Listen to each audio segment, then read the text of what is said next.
So can you just first talk about they were saying that it started as a spec and then how it just kind of evolved into this into the web series and then finally the series on Sci-Fi. So it's been quite a crazy process, hasn't it? Well, it's a crazy beginning. I mean, even before this amazing journey began, I was living in Los Angeles uh, around 2000, 2001, and it was sort of a trough. We've all been in the trough. It was a trough in my career, and I had switched agents, and I sort of was, in a way, restarting my career.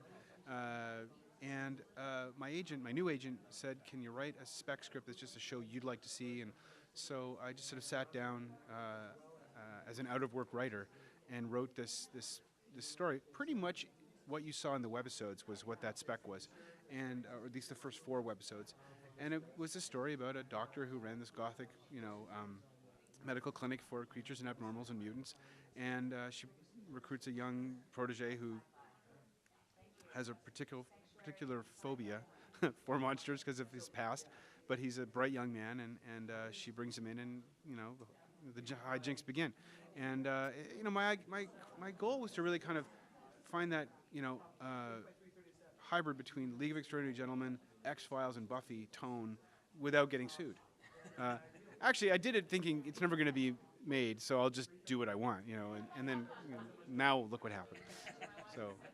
So like, can you talk about just the kind of the evolution of storytelling between like from kind of just doing like, oh, I can do whatever I want now that it's actually picking up steam and getting aired? Like, how does that kind of add to the storytelling process? Well, there's more people in the mix, and Sci-Fi Channel are really, really good at, uh, giving us the parameters that work. I mean, truthfully, it's a great process. I know that everyone says, "Oh, the network." We actually enjoy working with the network because they really get the show, and they push us to make the show better, and they give us permission to sort of try cooler things, and that's great. And they were the ones that said, "Look, brighten it up. Don't make it so Sin City."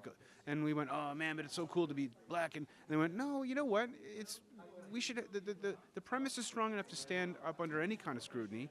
And so we did big, bright sunlight episodes that were freaky, and we did dark episodes that were cuddly. And so the process of creating becomes much more collaborative, and I think it makes the show better because everybody's like, "Well, we're servicing the show here, not each other's egos." And so there's that. I think it didn't really change. I wasn't out to make like a splatter film. I wasn't out to make trauma. I wasn't out to make something that was so dense that no one could get into it. I wanted something pretty wide open and accessible. So I have no problem or even issue with how it was from the web to television. I think it's just made the the, the, the, the property.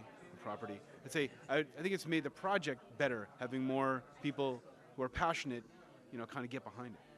So like you had worked with Amanda on Stargate. So was she? Did you have her in mind when you were writing this, or did it just kind of like when it was done? When I wrote it, I did not know Amanda Tapping because I started working on Stargate a year and a half later than after I wrote the script.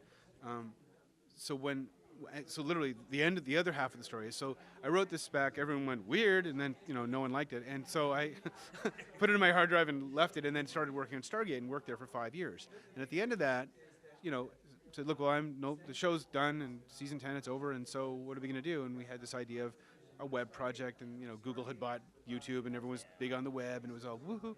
So we pulled this out, and I showed it to Martin, and he loved it, and he said, "Let's show it to Amanda." And I was like, "Whoa, really?" And she loved it, and then it was like, "Oh my God!" And everyone was like, "Let's just hug," and so it was wonderful. And now having, someone asked me recently, "Who did you have in mind?" I'm like, I can't even remember because all I think about is Amanda as Helen, and she's just so definitive. It's so like, for me, I thought, oh, if we cast her, I'm just going to think of her as Sam Carter, but it's so not that way. I don't even. It's like she's a completely other actor.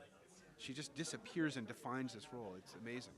So like, could you talk about like just how to like how long you're kind of envisioning this run for? Like I know a lot of people like they have like end runs planned out sometimes. So like, do you have like a definitive way that you kind of looking at where this is going? Or? No, not at all. I mean, I think that's probably one of the reasons people like Sanctuary, or the networks like Sanctuary, is it doesn't have a finite loop. Like, oh, we'll finally get to Earth and find out who's there. I think it's more, it's pretty, it doesn't have delusions of grandeur. This show is just like, hey, monsters, what do you want to do? And it can run, it end now and we go, okay, shitty. Or it could, end in 10 years like Stargate and end well. I don't have an end game. I mean, I don't go, and in the end, Magnus shall die, or anything like that. It's more like, I'd love it to go on forever, man. I'd love to, be 70 and watching some poor bastard making the show while I'm sitting in my retirement community. They're still making that thing. Ah, cool. Well, she's holding up well, and yeah. So, like, just what would you like to say to the fans who have embraced it on the web and for those who might not have seen it or might not be aware of it, like what would you like to say to get them to tune in when it airs on Sci-Fi? Oh, well, first of all, huge shout out to the fans that have been with us from the beginning. They're the reason we exist.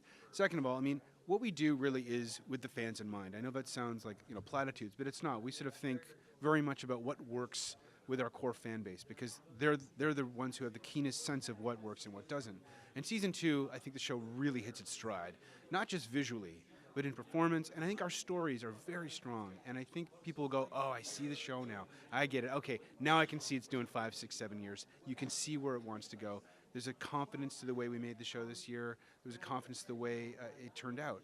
And so I think people are going to enjoy it. I think from literally the opening of season 2, you're just going to go, oh, cool, it's arrived, So I'm pretty stoked for people's reactions.